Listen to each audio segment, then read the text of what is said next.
press conference called by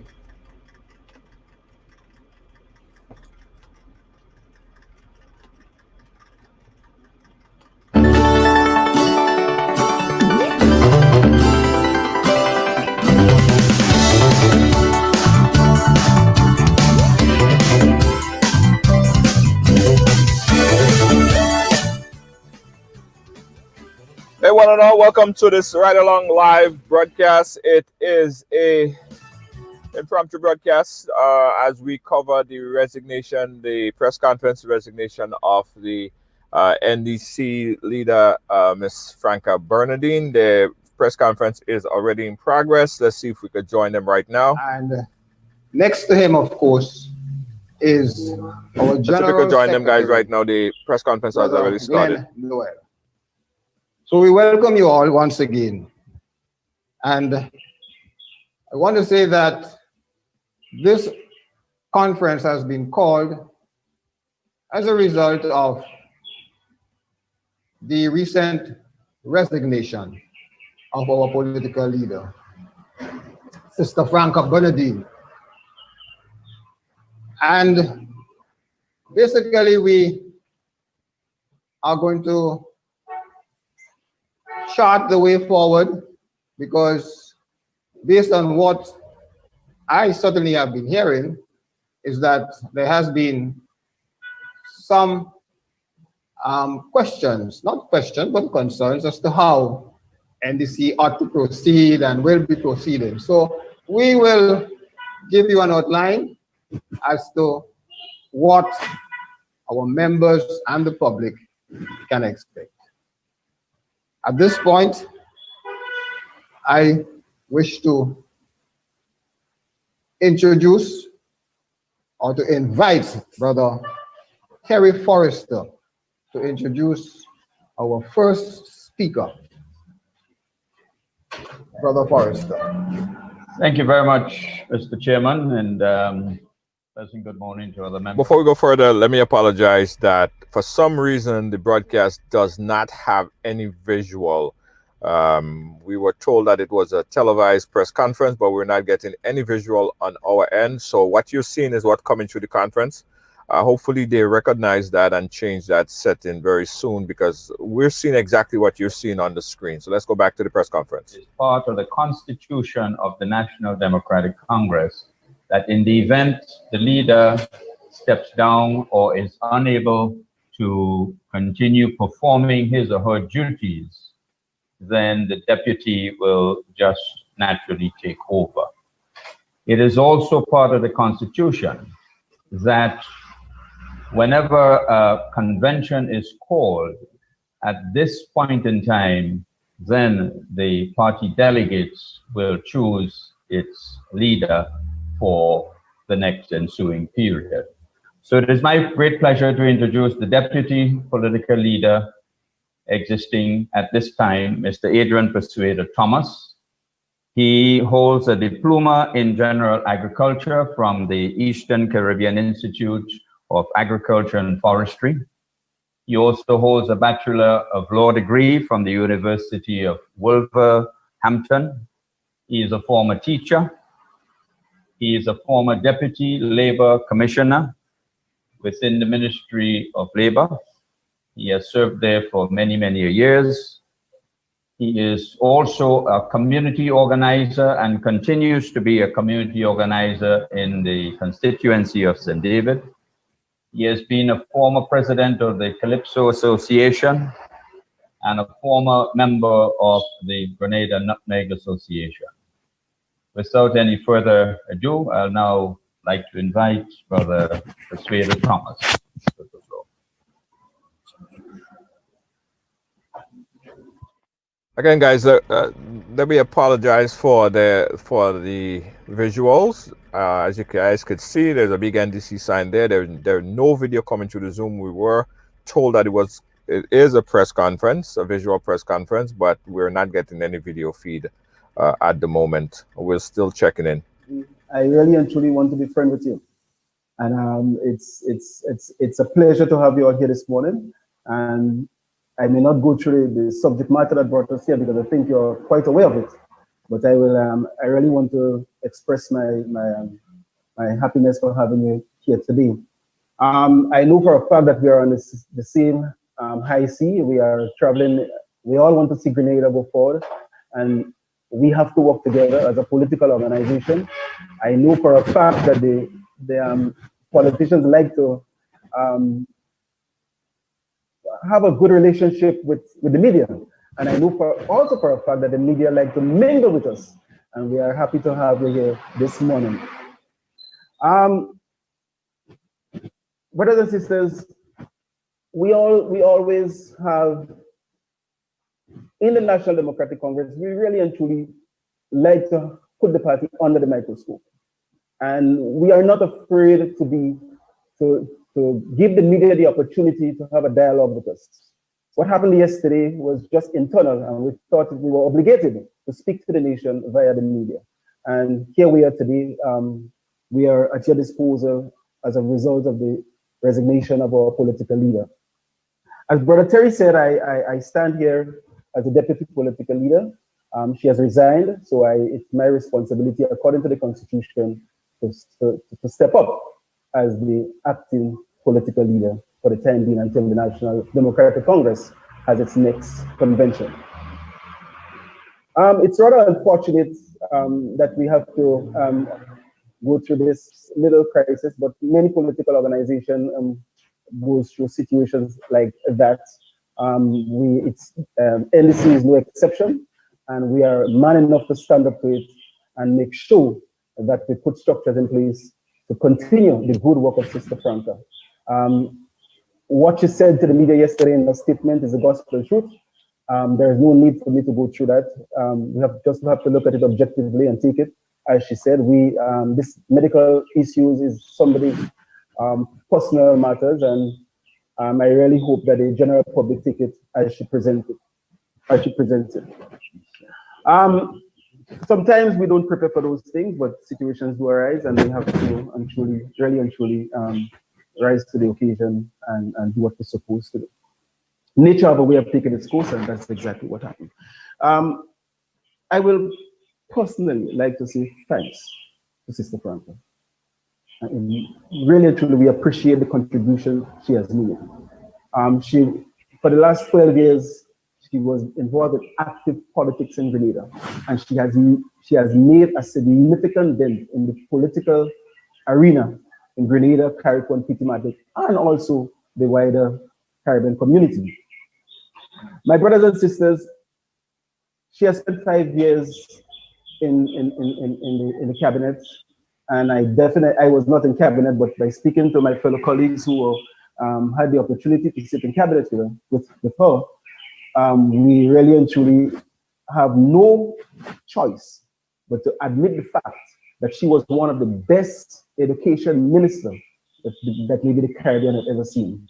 And many of the members in the National Democratic Congress were very happy to have that relationship with Sister Franca.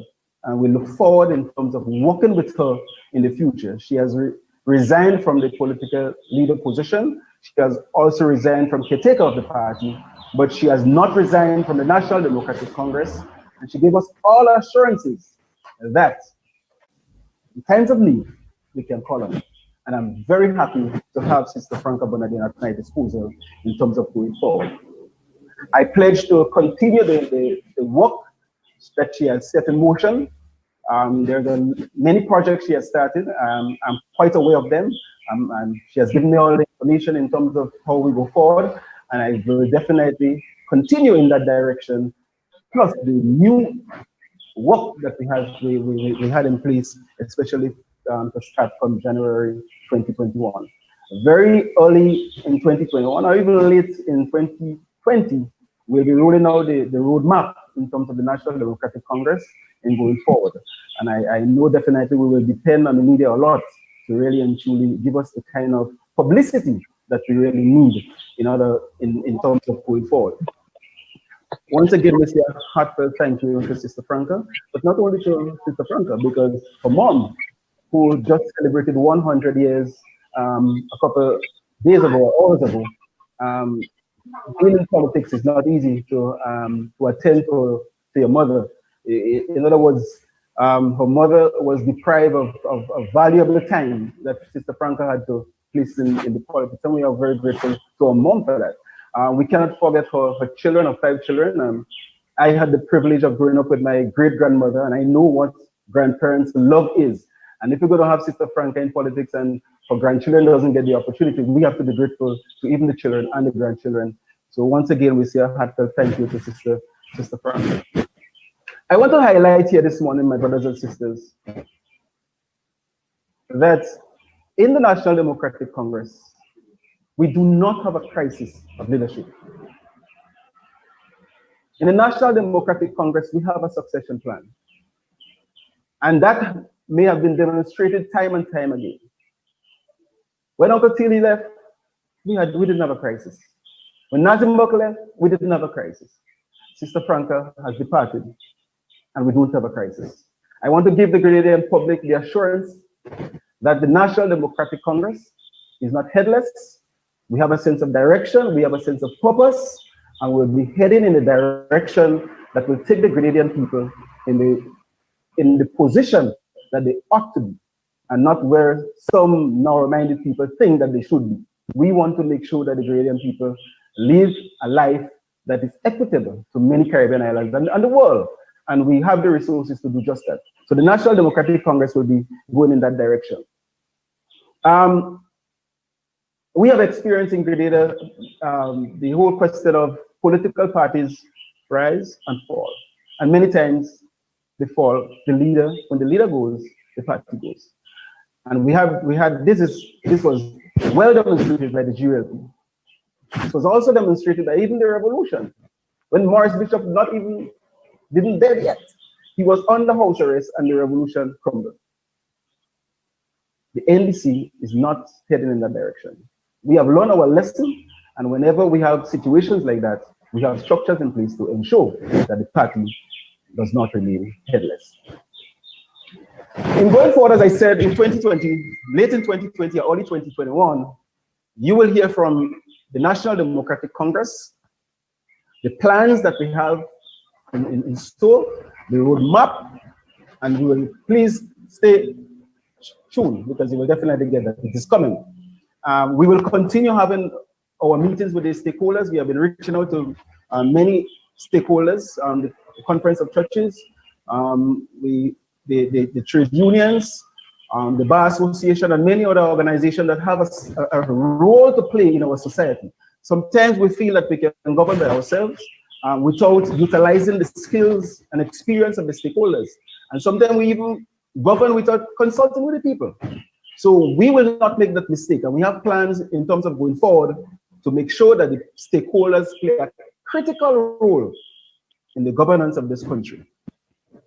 I said stakeholders, and I didn't say MWAG.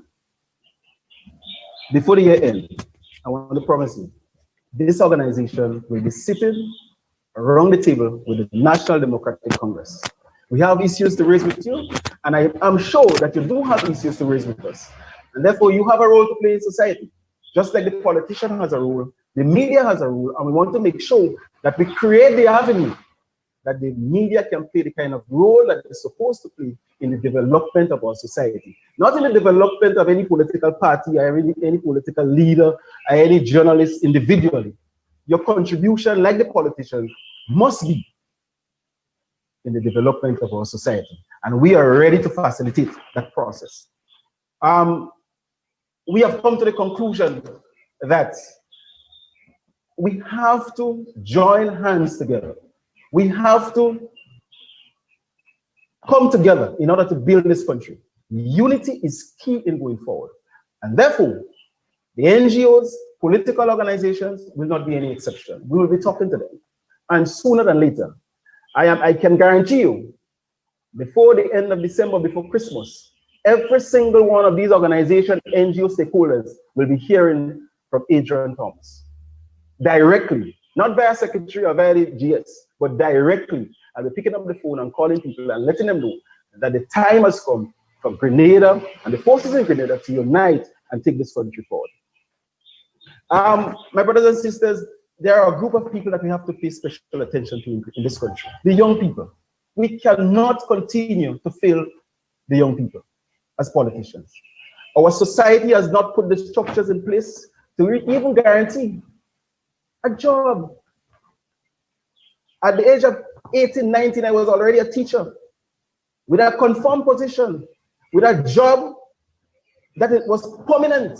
And even after 4 months in the public service, I could have gone to NCD, the dead bank in Civilian, and say, I want a loan of $2,000, $3,000 to buy a little fridge and a little stove to put in my house. And that is the kind of environment we have to create for the young people in this country. We cannot afford to have people on a temporary job. 15 years working and you're still not appointed. You still cannot go anywhere. You're still in your parents' home. My brothers and sisters, we have to change that. We have to get the people, we have to stop mama-guying people in this country and give them the kind of privilege that many of us had only 15, 20 years ago. It's not long. So we will be talking to the young people, and we'll be talking to the young women in particular in this country. We'll be continuing on the whole question of our Zoom meetings. We started that program and we will continue. And as I said to you, in the footsteps of Sister Frankel, and in addition to some of our programs, the National Democratic Congress will continue doing the good work and to put ourselves in a position so we can be a viable opposition political organization that can change the landscape of guerrilla politics. I thank you. Thank you. So thank you, my brother Adrian, for your passionate and very pointed manner in which we have to take the country forward. And you pointed out that we have a structure in place in relation to leadership handover.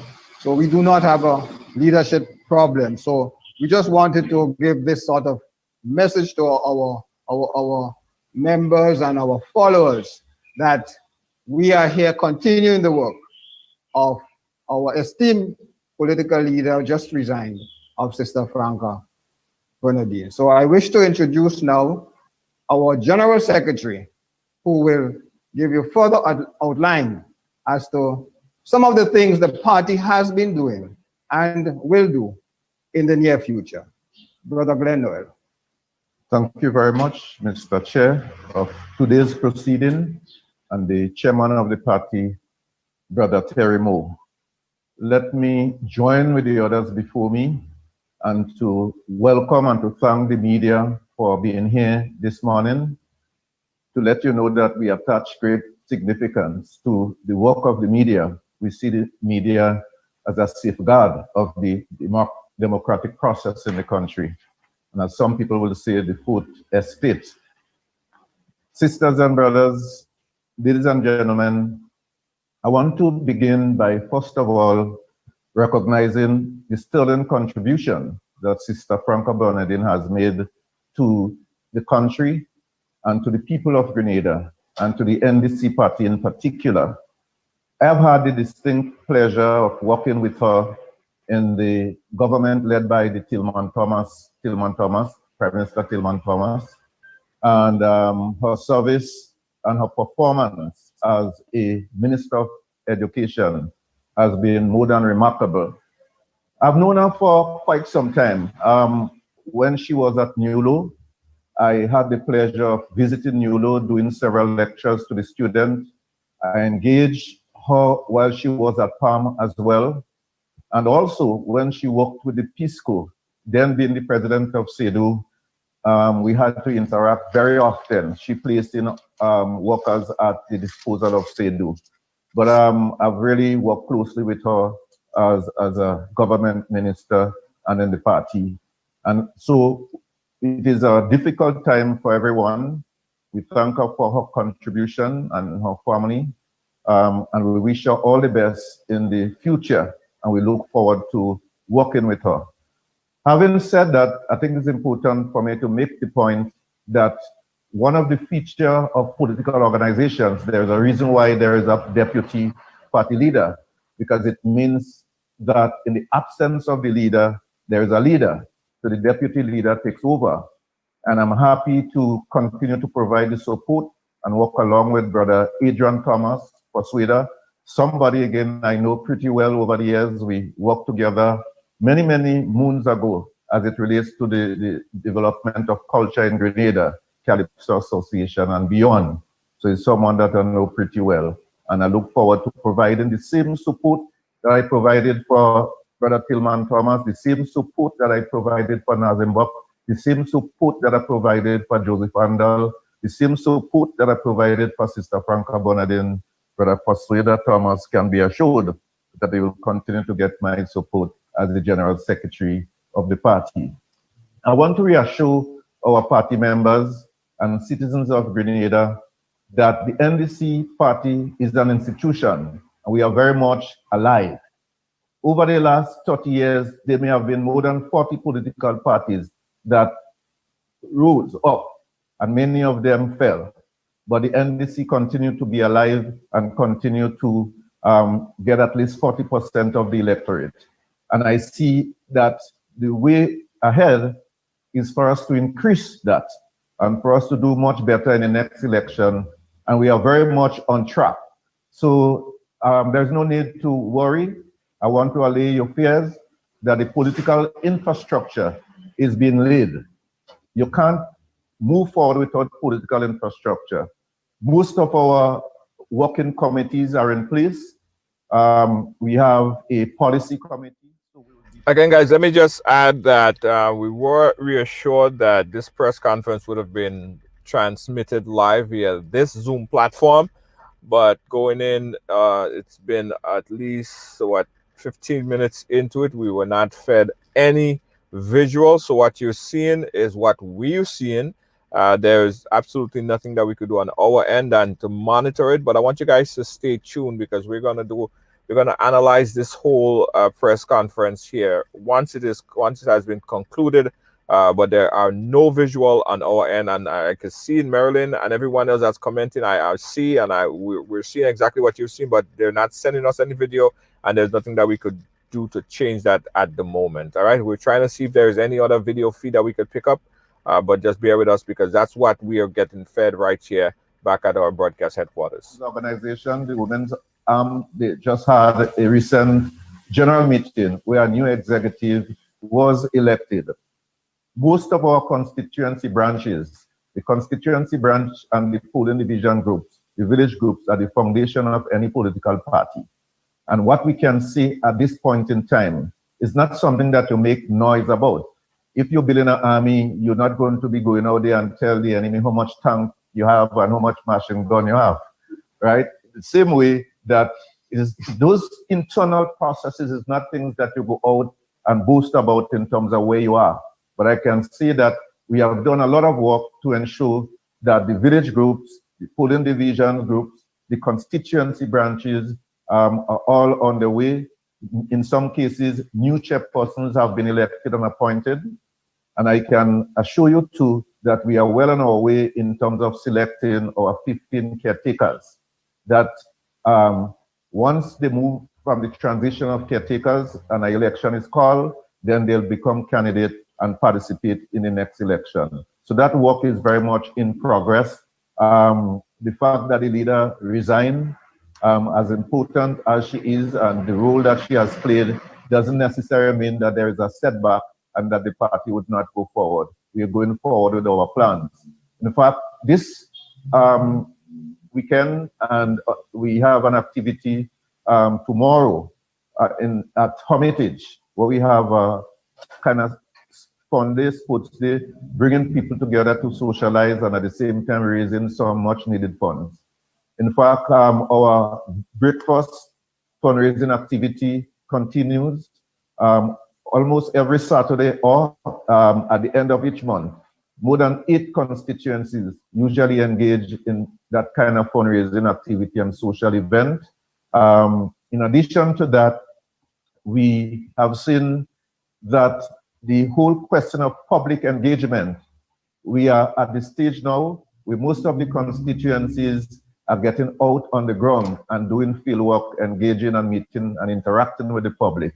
In addition to that, there are ongoing efforts to ensure that our members and potential members and supporters are registered, and we are addressing the issue facing the electoral office. So, in a nutshell, work is on the way, the kind of work that political parties are doing. We have increased our public relations activity, so we would be competitive, and I think that the NDC is the party to be for the future of Grenada. We also want to inform you and ask you to join us in another activity. We have an activity on the 12th of December. That is NDC Men Can Cook. So the men will be showing off their culinary skills. I would be hard to beat. I mean, I would be very, very difficult. It will be difficult for somebody to put forward something that will be as tasty as mine. So really, it's a nice activity where the NDC men are showing their culinary skills, and we are engaging the public, raising some funds one time. And you know, politics is about people, and there are several ways of interacting and getting things done.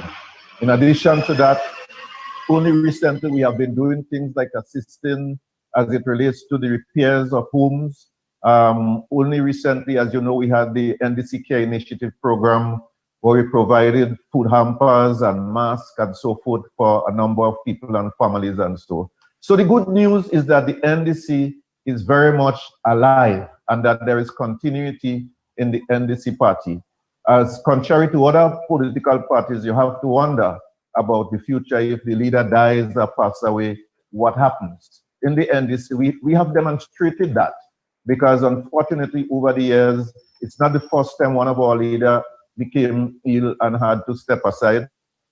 And there are other circumstances where our resilience as a party has been demonstrated in terms of our ability to survive and our ability to move forward. So to this end, I don't know if I'll have the opportunity to speak to the public again.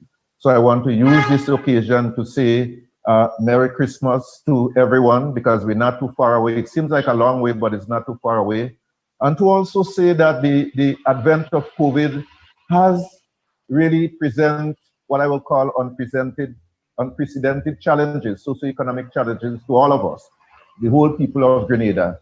And it means that it calls for all of us to come together to look at our survival, because they are really deep and profound economic and social challenges to this nation.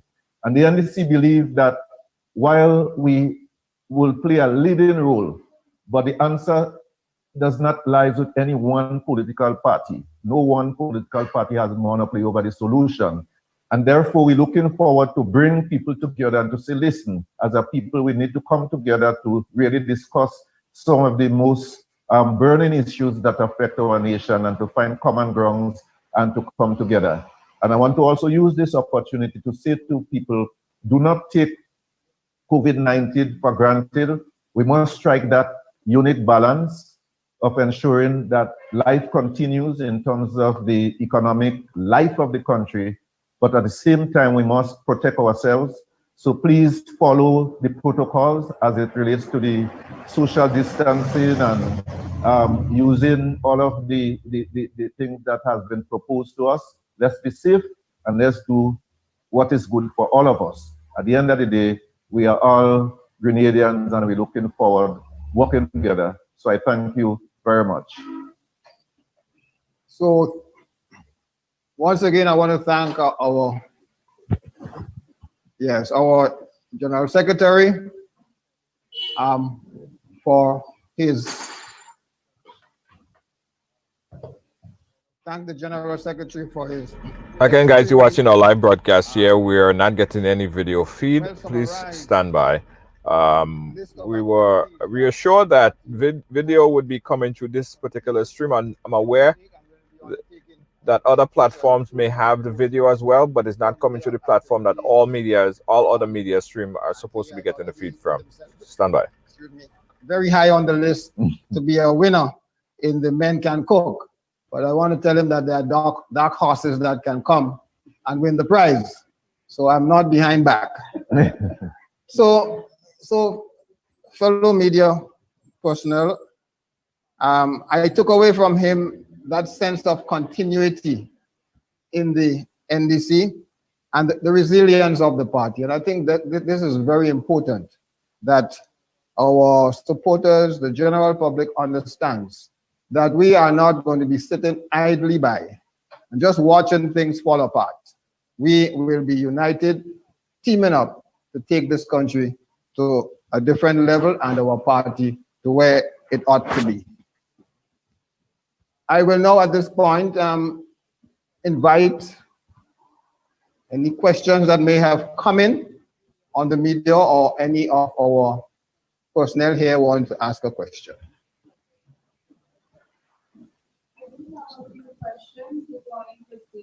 Christina John from GBN. How are you, Christina? Okay. I have a few questions, maybe about three and different perhaps your response that I have also. But my first question is on the recognition of the party as well, which will help to was there a prior discussion or did that come as a surprise to anyone? Well, it was not well, let us put it this way. We were aware that this Bernardine has been going through, as you said in the press conference, stress, and we also had discussion with her. But there comes a time when you have to look after your family, look after yourself, and it's while it was present at this point in time that come a situation that is beyond our control, and based on her medical advice from her doctors, she had to make the decision. So it's not that it was a surprise yesterday morning for seeing, but it's we have been informed and we have had dialogue and we have been chatting about it, and it comes to a point where we couldn't ask her to hold on anymore. There have also been suggestions of have been thrown out that perhaps the NDC should be merged with that organization that was recently run, the TGM. Has there been any consideration because I'm not too familiar with the political parties that NGOs merging together to propose to say. What I can say though is that we are quite willing to work with people, whether you're a stakeholder, whether you're an NGO, whether you're a political party. And most and foremost, I will continue to talk about even the people who are in our organization, and they may have had differences with our program and how we govern and so on. We are quite willing to talk with them and see how we, at the end of the day, we want to make sure we have a coalition of forces that have the same objective, going on in the same, in other words, we are the rough sea. Let's take it in, we are the rough sea in the same boat, heading for the same direction. So we have to be talking to each other. And the NGO is no exception. I know quite a few people in this particular organization. And once, as a matter of fact, I said to you, I will not call everybody and refuse to call the leaders of that particular NGO. So I will be talking to them. My final question,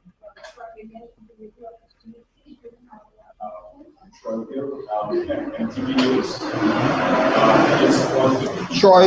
On the question that she asked, because given the success, should I say, of coalition governments in the Caribbean region, has there any consideration that just in addition to what you do? Well, coalition governments, governments, you're talking about 2 or 3 parties win a couple of seats and you're trying to put something together to form a government. That is one instance that it can happen. And at the same time, they can form political forces coming together to contest an election, like we had in 1976 with the Alliance, when NGM and GNP and Christian Democratic Party came together and they had this alliance and they went forward. Actually, they did not form the government, but they captured as much as 6 out of the 50. Should we take a selfish position and say we're not merging with anybody? The time comes for that, and it's the interest of the country. We have no choice as a nation. So the foolish of any political party not to join forces based on circumstances to help and develop our society. So we are all in for it.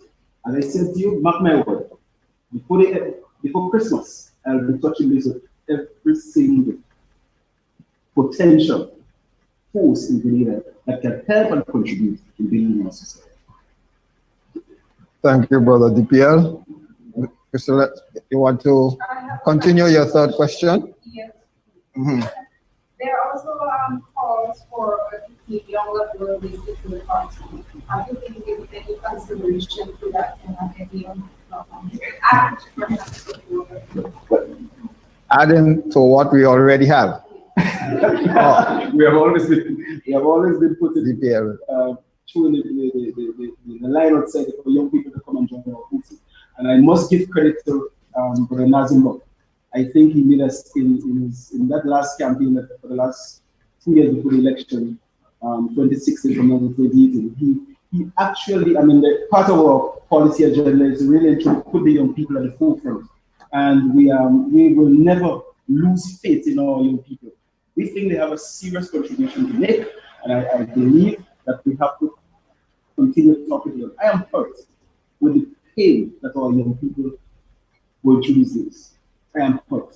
Because as I said to you before in my presentation, you cannot be 25 years and still don't have a permanent job. You cannot be 40 years with a girlfriend or a boyfriend, one child, and still in your mother's house. And instead of thinking of purchasing a piece of land, instead of thinking of building a home, you have to think about building an upstairs in your mother's house. At the age of 25, I was already thinking about land. Because why? I had a permanent job. I was empowered. The society was looking after young people much more than we are looking after it now. I think the GS might be able to give us some more advice on the whole question of organizing young people to come and do that as yes. It is expected that every political organization will speak about its interest in young people, because every political organization will be very cognizant of the percentage of the population that consists of young people, well over 60%. So you can't be in the marketplace and not be cognizant of that and do not take steps, to ensure that at least you fulfill that aspect. But it's one thing to say and one thing to do. And the best way political parties demonstrate their commitment is by policy, to make some clear, distinct policy. So one of the things we recognize, also the issue of women, right? Gender mainstreaming is very critical for us to ensure that there is a balance. We are working along to meet the United Nations quota to ensure that more than 30% of our MPs, for example, candidates are women. So in this regard, we have taken the policy position that we're looking for no less than 5 of our 15 caretakers to be women. And we're looking for no less than 4 of our candidates, caretakers, to be 35 years and under in terms of youth. So if you look at that balance, let's take, for example, we put out 15 caretakers. Already you will have 5 women, 4 youth. So we finding a balance and that talk about the future and thinking about the future. So the answer is yes, and there will be a massive recruitment drive to go out there and to recruit and organize more young people. And when we had the opportunity, we demonstrated it by having one of the youngest senator ever, and Sister Kirin James and Brother Ron Redhead, and we wanted to continue that work. But I just want to correct you on one issue, Mr. GS. The limitation is not 5 women. Once they come, yeah, that was still no less than. Minimum. Yeah. Thank you for answering that, because that would have been my follow-up question to that. If you know about the gender balance. Yeah. Gender balance is important for us. I just could read faces and eyes. Yeah. We have a question from the media coming in from Mr. Junior George. Yeah, could you guys hear us? Yes, I am. Hey, Brother Persuader, how you doing, sir? Brother Glenn Noel, how you guys doing? Hey, Chief. Yeah, it would have been nice to see you guys on the Zoom. We're all primed up, trying to carry this live, but unfortunately, we're just being met by a black screen. So we're not getting any visual on the screen. We're just sharing you guys, but that's not the major part of what I wanted to talk about. I have John Crow on the line as well here with me. Brother Persuader, the question is to you, sir. I want you to persuade us. I want you to persuade the world that's watching right now. On your in your earlier statement, you said that there is no lack of leadership. There is no lack of leadership in the party. But when you look at the structure and what's been happening for the past few years, we had the former Prime Minister Tillman Thomas resign after he didn't regain his seat. We have the party leader Nazim Burke, who also resigned after losing the election last. And then we have now Franca Bernardine, who resigned after almost 1 year. How could you accept and admit that the NDC doesn't have a leadership problem? I want you to persuade us and persuade the world as to how could you make that statement in regards to the leadership in the party? I'm speaking in the context. Whenever the crisis arises, we will definitely have candidates to take the position. The question of the availability of leaders is not a problem.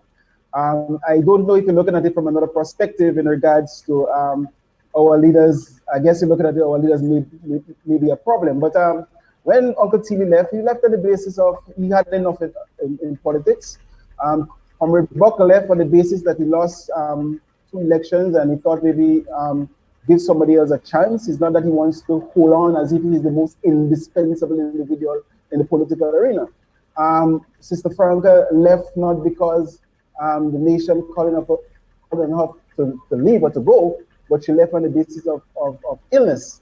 And therefore, knowing that no one is indispensable, people have no fear to leave the National Democratic Congress in that regards, because we have people available to fall in line and to fall in position. I don't know if I answer your question satisfactorily, but really and truly is in that context I was making the point. Okay. We've seen, so many, well, I guess social media and the way how we look at it, there was so many opportunities where the party failed to lead, or failed to respond as the opposition party, not the newly elected opposition party, but as the main opposition party in many instances. Could you give us an idea as to why the party was so muted on a lot of different issues?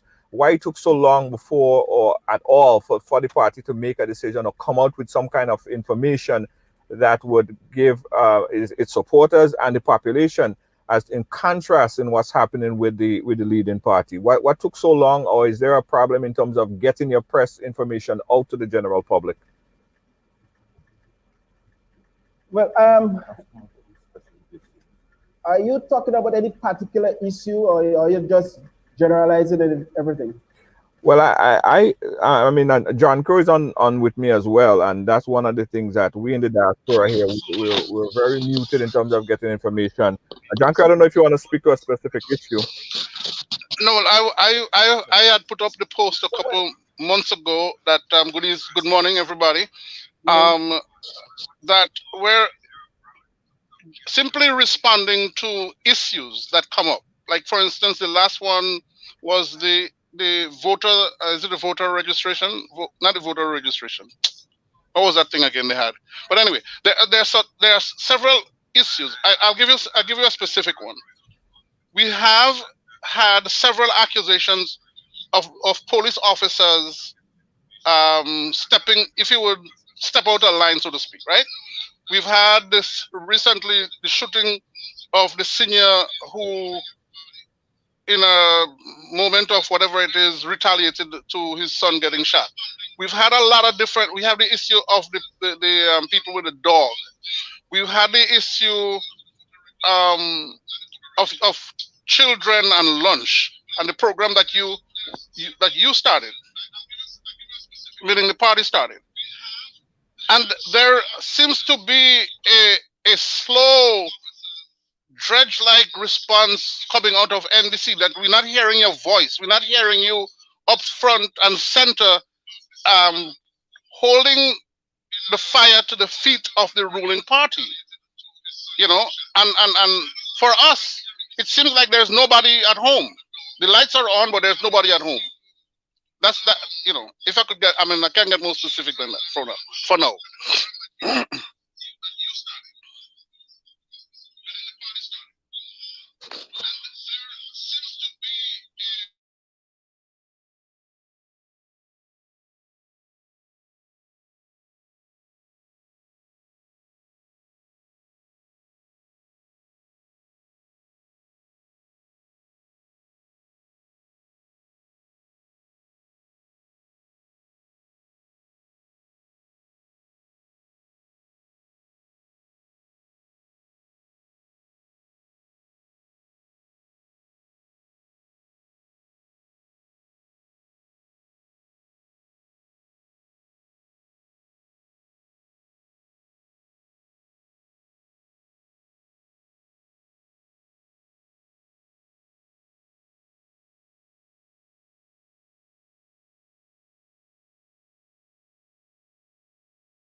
Before the end of the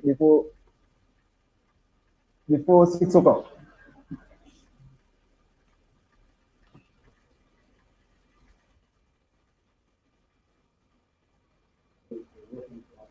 Okay, brother.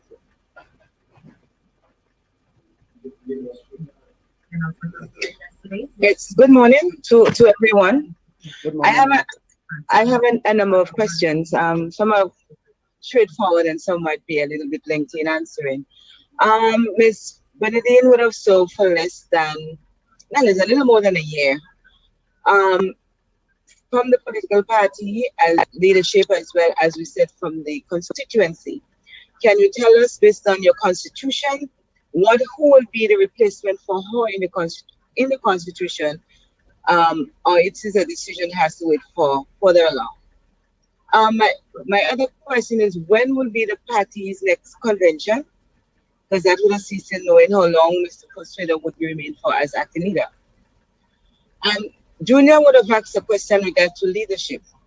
My third question has to do with from 2013 to now, this is a total of 7 years.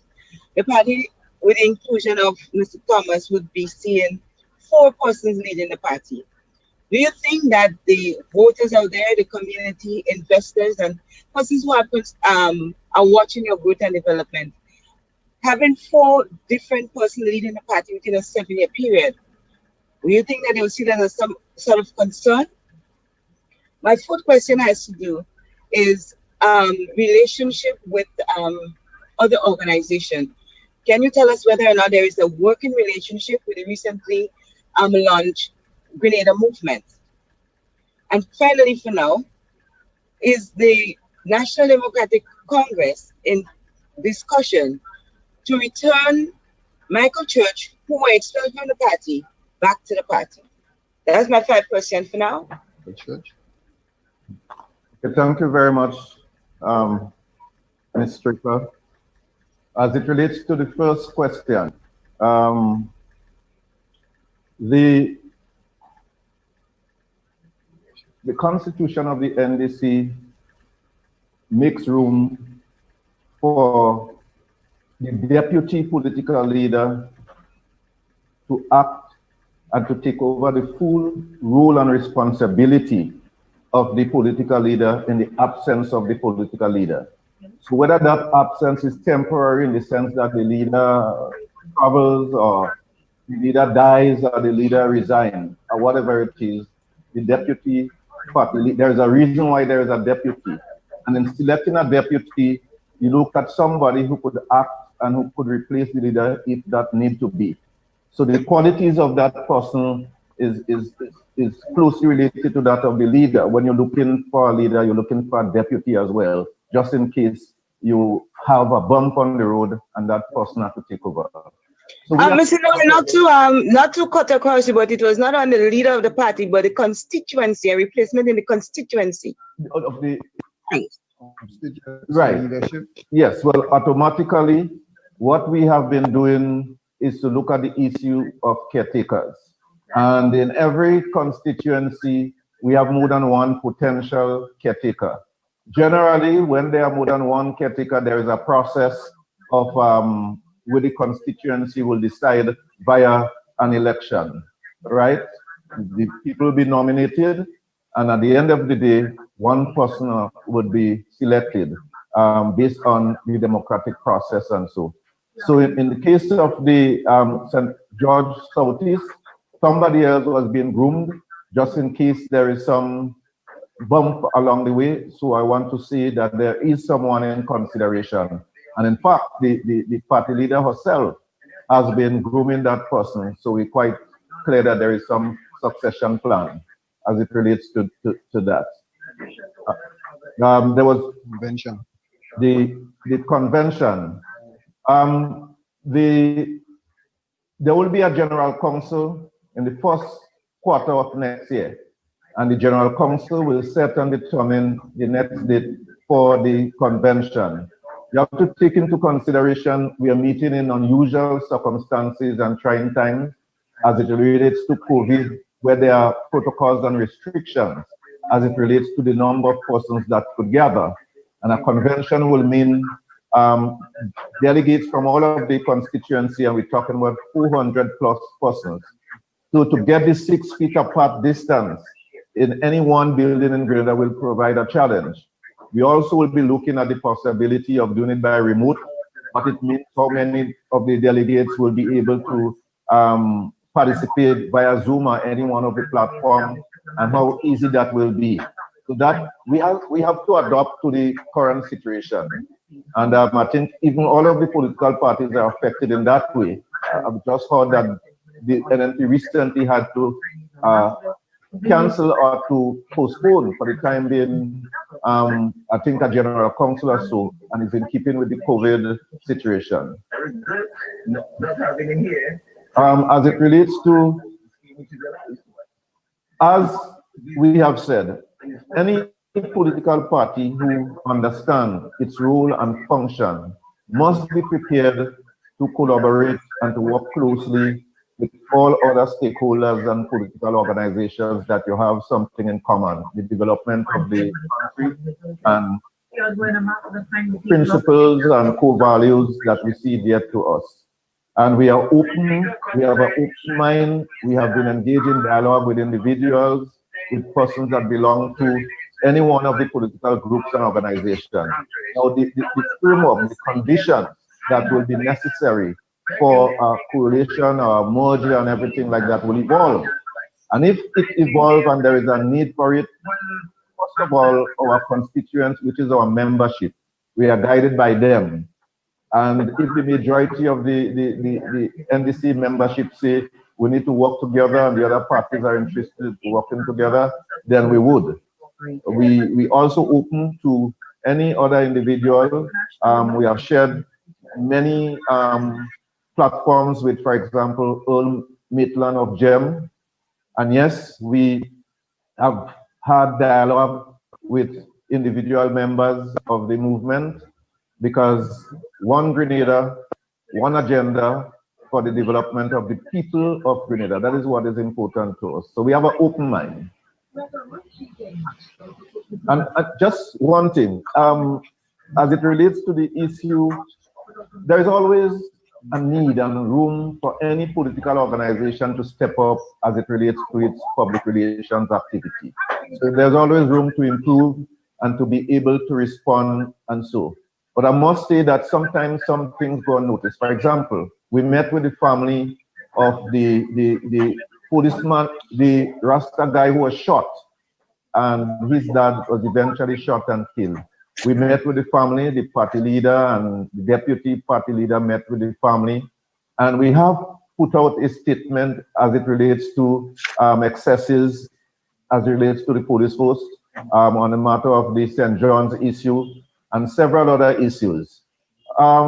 In the age of social media, where individuals can just go on social media as an individual, looking for likes sometime and just speaking, sometimes the mainstream media and what a political party do in the conventional, traditional way can get lost. So of course we have to look at what other medium we can use that will enhance our PR capacity and capabilities, and we'll be looking at that.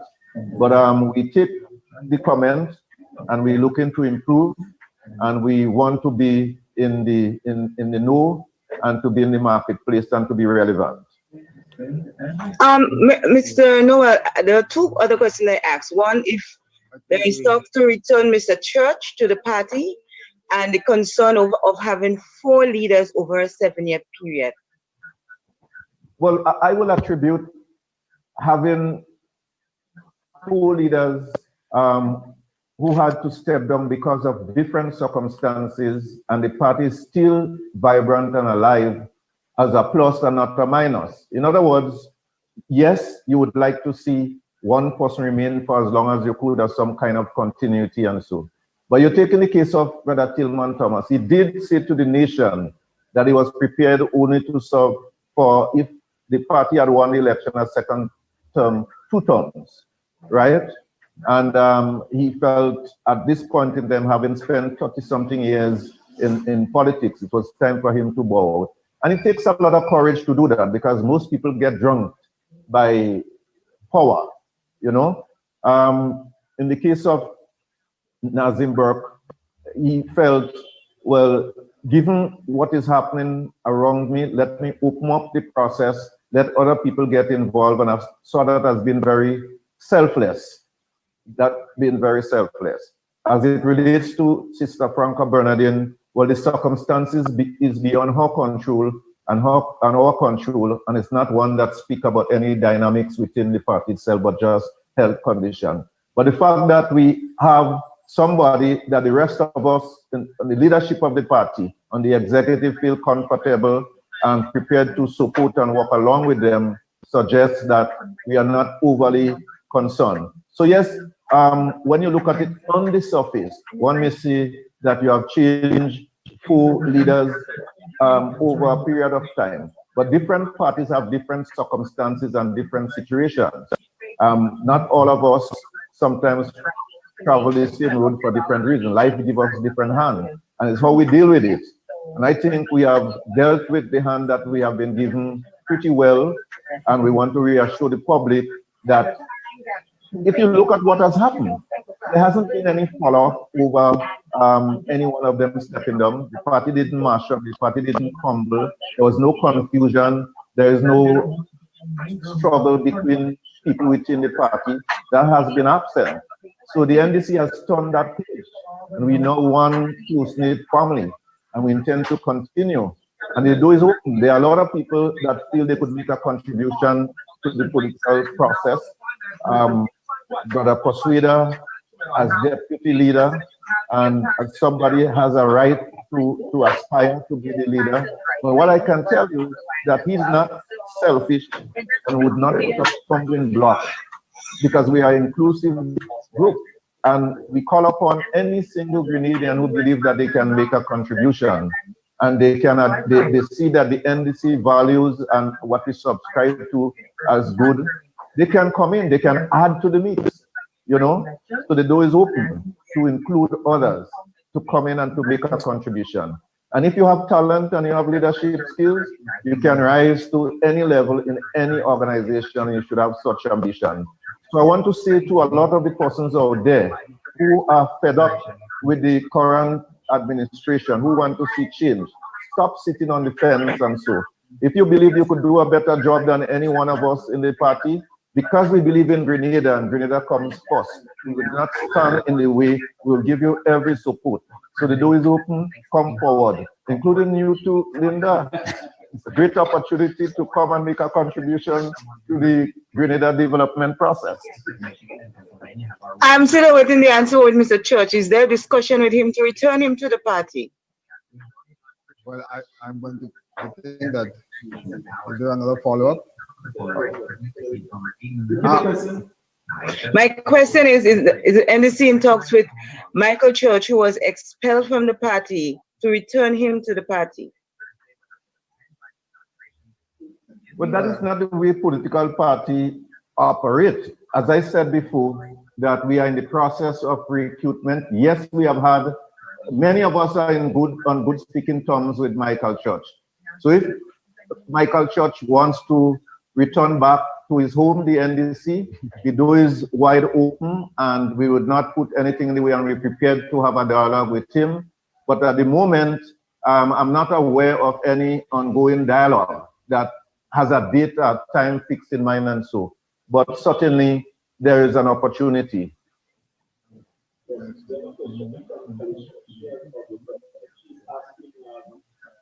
Apart from PRM speaking on issues, what is the NDC doing for steps to mobilize on the ground? For example, begin with the question of registering voters. I'll ask the GS to What we have been doing. Our General Secretary will just continue from where he left off. It's an important question because a political party cannot ascend to governance, to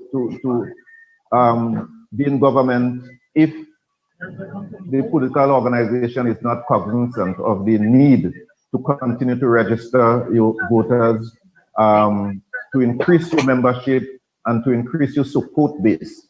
As I said before, we have begun the process in St. David and in the south of the island, in St. Patrick West and in St. Andrew Northwest, of active strong mobilization on a Sunday in a direct strategic way. Outside of, and Carriacou as well, outside of that is an ongoing process for all of the constituency branches. We have a registration and canvassing committee, and we also have a membership drive committee in place. Guys, you're watching a live broadcast here of the press conference, the NDC press conference. And let me also apologize for the visual that did not come in, or we were not getting any visual coming in through our main broadcast, which is the Zoom. How it was set up was that we were supposed to get a Zoom feed. All the media houses was inside of that Zoom. That's supposed to be our main source of audio and video. However, in that specific Zoom that we were supposed to get video from, there were no video.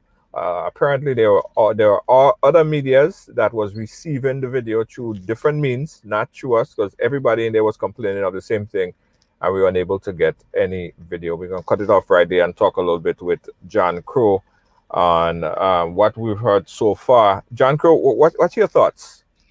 They're not ready yet. They're not ready. They are not ready, and I don't think they're prepared for what's ahead. Keith Mitchell is going to call election very soon. From the various signs, I know he's on a road trip right now to Carriacou and PT Martinique. I think they were in Carriacou last night, and they're going to be doing PT Martinique tonight. This organization, NDC, is not ready for prime time. The response, this last response that they gave on Michael Church is a good indication to how not ready they are. They expelled the guy from the party under whatever circumstances, and now we have no dialogue going. We have no, so there's no, in other words, there's nothing coming from management, from the executive, branch, so to speak, that is speaking to any specifics. And most of the answers that they give, and I just put up a post on their page here that they're not looking confident. I said you're not looking confident. You're not sounding like you are ready. You do not seem to be ready to take over the reins of leadership of the island. You are not sounding like you have a solid plan moving forward. Lots of words, light on substance, and that is how I read them. They're just not ready. Right. On the question, and Linda Stricker echoed this sentiment, the same question as it relates to the leadership. Within that short space of time, you had 3 or 4 leaders that either lose their 4 leaders out of 4 leaders. Well, call it 5 leaders. 5 leaders out in the last 7 years, and I'm saying 5, including Peter David, because Peter David was one of the part of the leadership of the party when he left. He was not the leader of the party, but he was part of the leadership of the party. So you had to count him in, and so in 7 years you have 5 leaders quit for whatever different reasons. They quit. And yes, they might use health reasons for Franca, but Franca has been missing in action now for as long as she's been holding that position. I've never heard her come out in any strong way against any of the atrocities that have happened in Grenada in the last year at least. And we've had several issues. I tried to outline that a couple of them in the conversation, but the NDC party, they need to what's the right word I want to use? Is it demolish the party or demolish the leadership and rebuild, because they are not ready to take on a force of Mitchell and the NNP party. They're just not ready. Right. Go ahead, John, finish your thought. No, I'm saying okay, they're having a major press conference this morning, right? A major press conference. And the woman or the person who is the public relations person can't be present. And then the excuse that is, and again, is an excuse. Well, because she quota whatever, because she's a practicing attorney. But you call a press conference. You call the press conference, and your public relations person is not there. What does that say? And put it for symbolic purposes, the only female you have, if you will, in that position of leadership. And here you have one female who is on the way, well, who's out, and then you have a bunch of men sitting up there just, exhibiting the testosterone level. I mean, come on. This is 2020. You're not fooling anybody with that nonsense. Come on. Let's bring this back up to speed why we're here. We're having this conversation because of the breaking news from yesterday. The leader of the NDC resigned, citing medical issues. This is how it unfolded yesterday. If you could put some audio visual up on it. This was the announcement that was made yesterday on the resignation of the leader of the party, Franca Bernardine.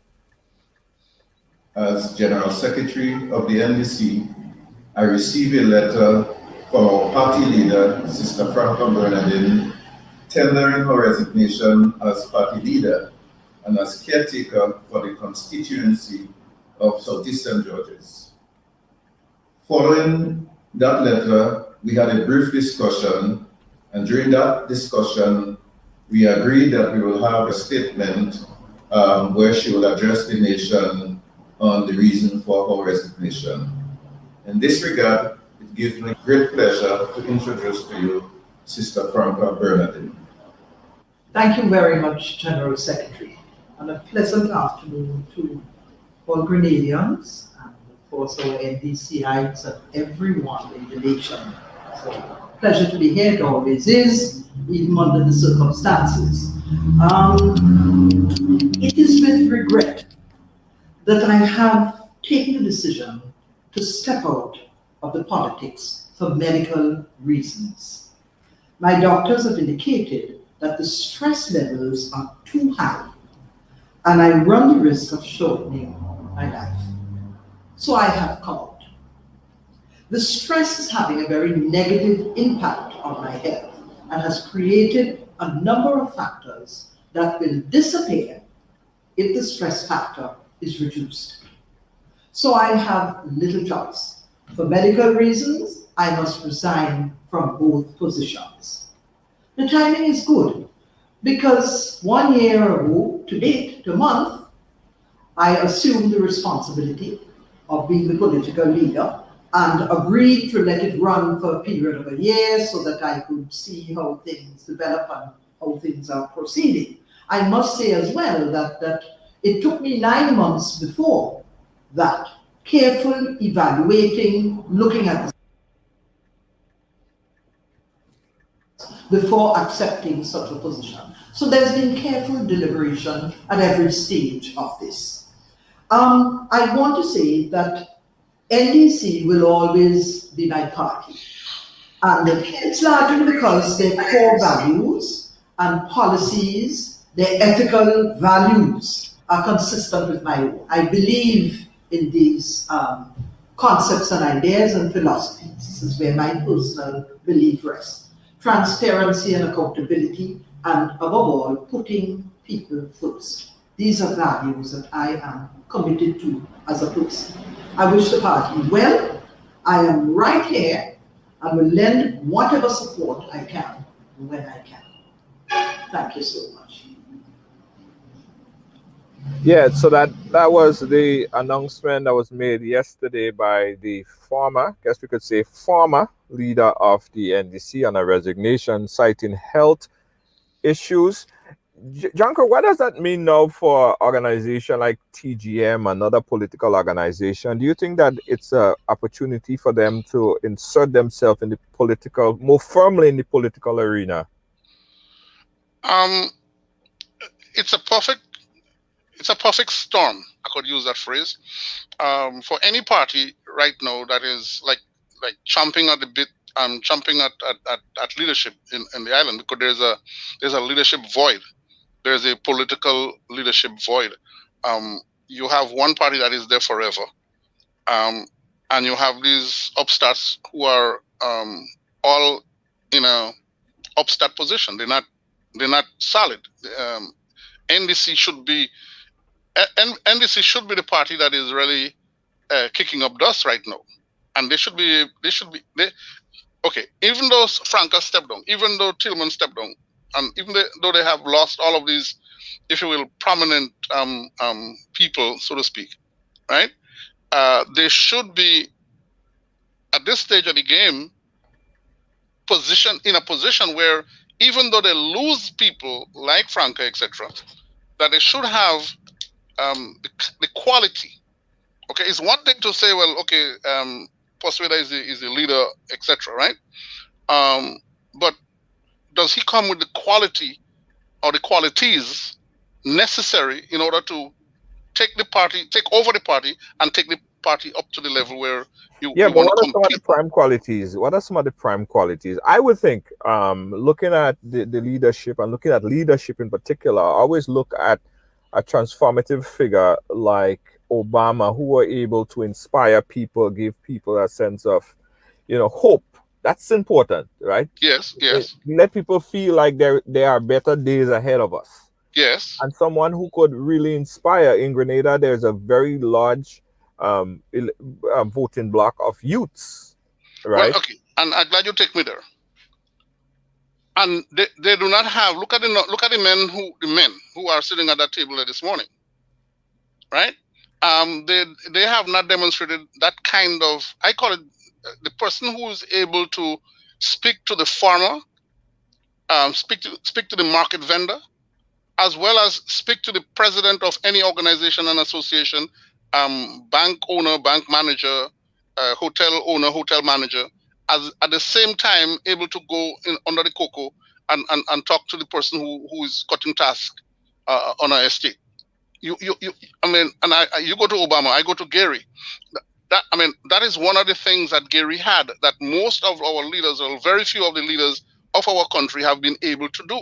The only person that they have right now in that party who has that magnetism is Tillman Thomas. So far they have not. There's nobody else who have come up the ranks, so to speak, to show that those kind of qualities. Franca could not walk into the market at the same time. You know, she might have a friend or two, but in terms of a general, and they would listen to Franca, or Persuade, or any of these guys in them who are sitting up there. I mean, they speak very well. They have language, you know.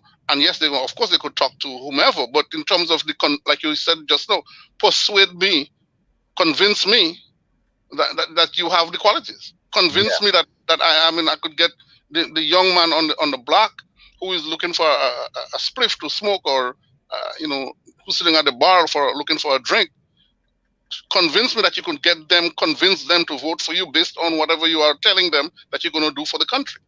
Yeah. And that is what this party does not seem to understand. You have to be in touch with people. You can't be ruling from an ivory tower. Right. You have to engage, and especially now we have a very large young population. Population in Grenada is relatively young. I'm not talking young, 40 years old. I mean, you have some 40-year-old calling themselves youth. I ain't talking about them kind of people. I'm talking about people who are 20 and 25 and those kind of age group who are up and coming and looking for some direction. Okay. One of the things I want to, as I see it pop up again on the screen, one of the problems I have with Grenada and the political organizations, Terry came in and talked about heartbeat, whatever they call the program, right? So which means that they have access to equipment, that they have access to technical support. Now, they know they're going to do a press conference. And for the life of me, we are black-skinned people, no question, right? You cannot do a press conference, and I'm going into a technical area right here, because that's what I do, right? You cannot call a press conference or or do a presentation, and you know you're going to do camera, especially nowadays, nobody doing no press conference and it's just microphone alone, okay? Put up a goddamn light and light up the set, light the person up, light up the people, microphone, use microphones, adequate microphones to make sure that you are seen and to make sure that you are heard. If you don't know how to do that, call on the people who have the skill and the technology and make it happen.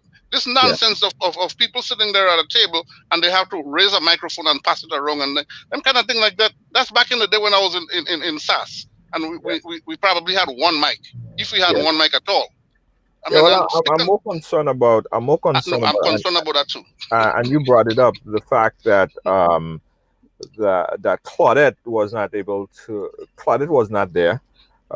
Secondly, you know, it seems a level of unprepared. They wasn't prepared for a number of things. I mean, this broadcast, they alerted the media that this broadcast was supposed to happen. We allocated time. I took my time from doing whatever I had to do to bring this press conference live, hooked up to the medium that we were expecting to get a video from. I mean, it doesn't speak to anything political, what they were politically, but it speaks to a matter of preparedness. And that press conference, they really wasn't prepared to bring this press conference. Probably they should have held it off until they were fully prepared, and then that it would have been a good opportunity.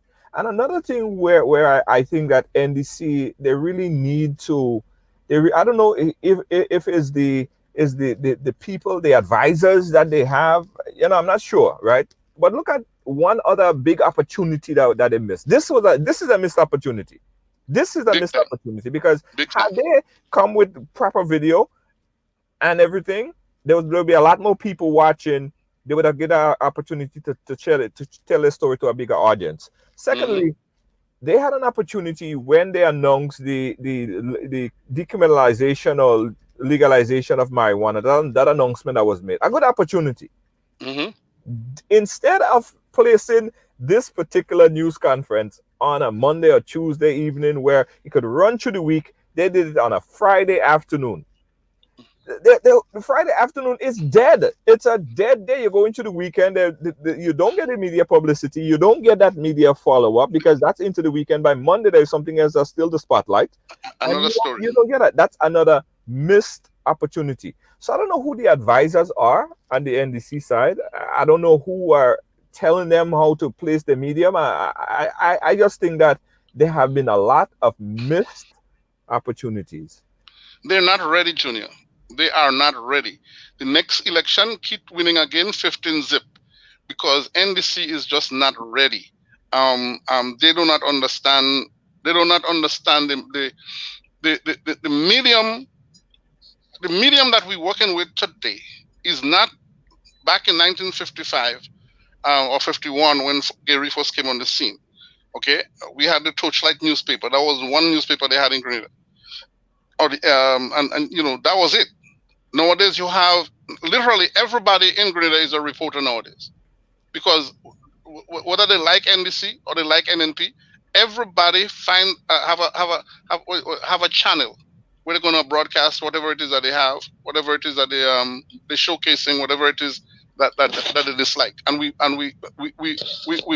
vocalize what we like and dislike, whether we on NDC side or we on NNP side. Okay, the new parties coming in, I mean, they are the young folk and the younger folk, and they seem to be gravitating towards, again, social media and taking advantage of what social media has to offer. And yes, I know it might seem insignificant to folk in terms of what I'm talking about, lighting and what have you, but it is all part of your look, or all part of your presentation. The optics. Okay. Listen, the mayor is not going to sit down in front of a camera unless things are in place. Yeah. Okay. And he has a team, and that is their job. Okay. The governor is not. The governor is getting which is kind of ironic. They're giving the governor an Emmy, okay, for his coverage of his handling of the COVID. Yeah. I mean, he's doing his job, but because the optics have to be right, because he paid attention and is paying attention to what he looks like when he presents whatever information it comes. Right. I mean, the people who managing television and so forth say, well, you know, look at this guy. You know, this guy's. You know, we have to recognize him for that. And I'm saying the Grenada, and I said I have the same criticism for the NNP side, because I look at with the Prime Minister. Every time that they're going to present the Prime Minister, it's always lack of lighting. Or lack of very rare. Yeah. Very rare do they have him lit properly. Okay. I wanna turn a little bit. We have about 5 more minutes, Janko, before we bounce out. And I appreciate you giving me that time frame to chat a bit. But I want on this one. I know. I owe you big on this one. I wanted to go to the question that you asked earlier, and the response that was given. And one of the responses was, okay, well, you need to listen to the Heartbeat program on a particular network, right? But the thing about it is, I think, and that's what any political organization, and that's just an advice. So you guys could take it or not take it. I'm not politically aligned or anything like that, right? You have to make your information widely available, because I may not listen to your political broadcast or your podcast or your program. Right. Someone from the other side may not listen to you, but how is it widely available for everyone that a neutral person could get access to that information? Because they say, okay, they spoke about it on the Hot Talk program and they spoke about it, but it's just a small, minute part of the informational resources that's out there. They need to broaden every political organization. I always tell them that they have so much avenues. They could do bit-sized pieces and send it out to people, let people share it on their WhatsApp, on their Facebook, and make it widely accessible, widely available. I don't have to go listen to the Heartbeat or whatever the program is, or Hard Talk or any one of the programs to hear something that has to do with a response. It should be widely available. Information is free. It should be free. It's free now. You know what I mean? Sure. So I give them a lot of hits for not having information widely available and widely accessible, and encouraging people to listen to a specific program on a specific day. I don't Because know. I don't know what it is. if you're not a member of the party, or if you're not a supporter of the party, right? And even some supporters would tell me that, little John, you know, I mean, I didn't know that I didn't know that they still had a program on. Okay, and okay, you might have the program on your Facebook page, but it's not nowadays. Facebook is not the only avenue to take advantage of. Press releases. When I was an assistant editor at the Voice. The paper is died now, but when I was an assistant editor with the Voice, and I would get information on a soldier who's from Queens, who got some special, you know, award or something like that when he was, you know, where he's assigned. I don't know who this person is, but there's a press release, a photograph, and information about the soldier.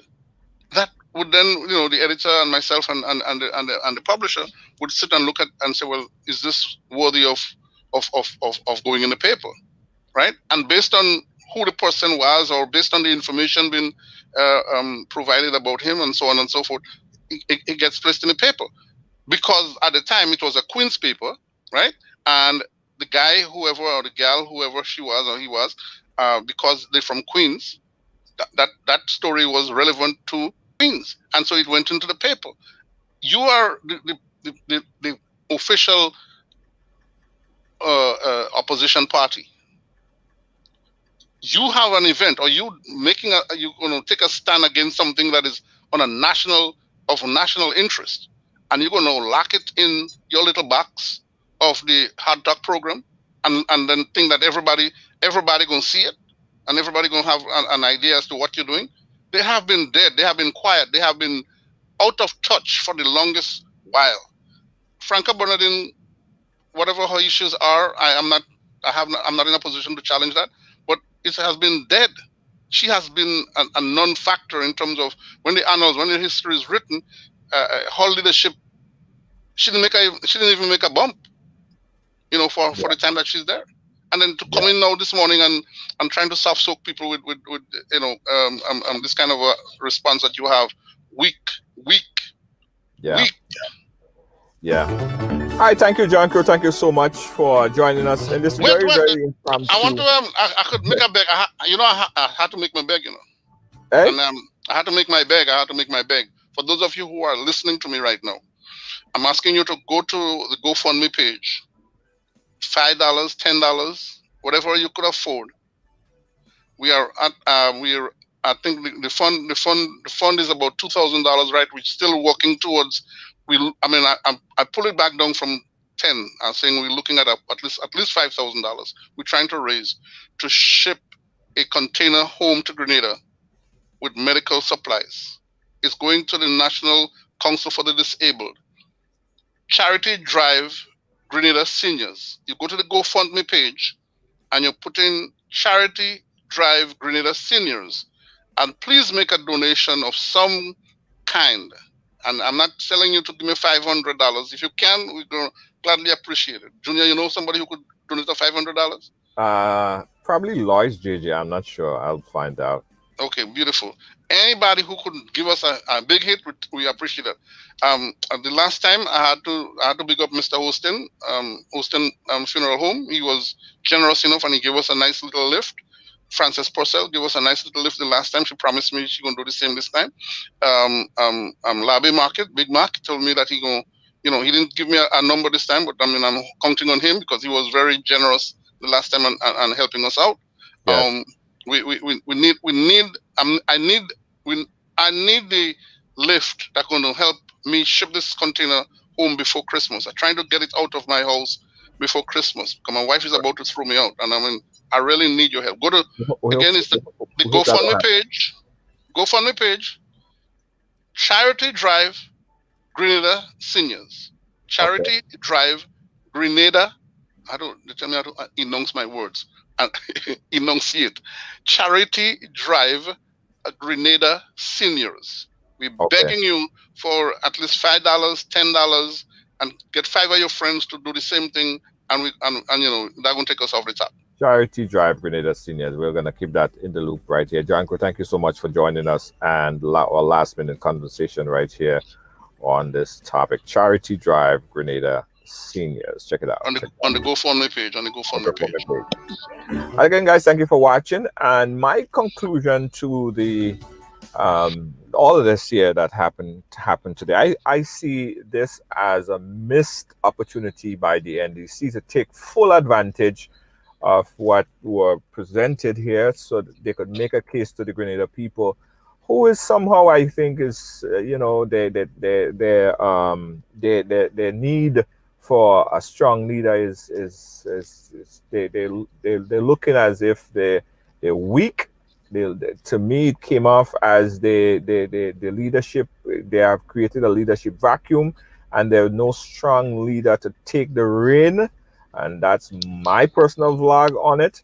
I believe that a lot more has to be done to present the case to the Grenada people, who have seen over four leaders change in leadership over the past 7 years. And they were not able to make a solid case to the Grenada people, at least as of today, as of right now. And I think a lot more has to be done. And as it relates to this broadcast that was held today, I thought that it was a missed opportunity for the NDC to present that case. Hopefully, they get another opportunity to do it and do it right, where we could be fed with proper audio. Not just me. I mean, I know that other media houses got the video feed, but a lot of media houses did not get that video feed, because we all was in the same room waiting, sitting and waiting for that broadcast. So again, a missed opportunity for the NDC, and we're going to continue to look at what's happening on the political realm, Grenada, Carriacou, and Petit Martinique. Thanks again for watching, guys. Catch you guys again later. Bye-bye.